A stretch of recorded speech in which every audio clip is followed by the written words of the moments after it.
ভয়াবহ বন্যার মৌসুম শুরু হতে না হতেই আবারও উজান থেকে নেমে আসা তথা ভারত থেকে নেমে আসা পাহাড়ি ঢলে দেশে ভয়াবহ বন্যা পরিস্থিতির সৃষ্টি হতে যাচ্ছে।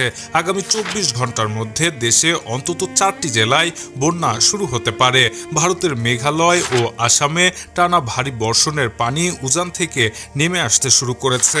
একই সাথে দেশের অভ্যন্তরেও ভারী বৃষ্টিপাত হচ্ছে। এর ফলে নদ নদীর পানি দ্রুত বৃদ্ধি পাওয়ার কারণে দেশে হঠাৎ করেই ভয়াবহ বন্যা পরিস্থিতির সৃষ্টি হতে যাচ্ছে। খোঁজ নিয়ে জানা গেছে দেশের উজানে তথা ভারতের আসাম ও মেঘালয়ে গত কয়েকদিন যাবৎ ব্যাপক আকারে বৃষ্টিপাত হয়েছে। এর ফলে উজান থেকে নেমে আসা পাহাড়ি ঢলের পানির কারণে আগামী ২৪ ঘন্টার মধ্যে বাংলাদেশের ময়মনসিংহ বিভাগের শেরপুর ও নেত্রকোনা জেলা এবং সিলেট বিভাগের সুনামগঞ্জ ও সিলেট জেলায় ভয়াবহ বন্যা শুরু হতে পারে। এদিকে ভারত থেকে নেমে আসা পানির কারণে দেশে যদি হঠাৎ করে ভয়াবহ বন্যা পরিস্থিতির সৃষ্টি হয় তাহলে ভয়াবহ বিপদে পড়বে লাখ লাখ মানুষ। বিশেষ করে যাদের ফসল এখনো মাঠে রয়েছে তারা ভয়াবহ বিপদে পড়বে। যথাসময়ে ফসল সংগ্রহ করা নিয়ে যথেষ্ট বিপদে পড়বেন তারা। এমন অবস্থায় অতি দ্রুত ফসল তুলে নেওয়ার জন্য আহ্বান জানিয়েছেন বিশ্লেষকরা।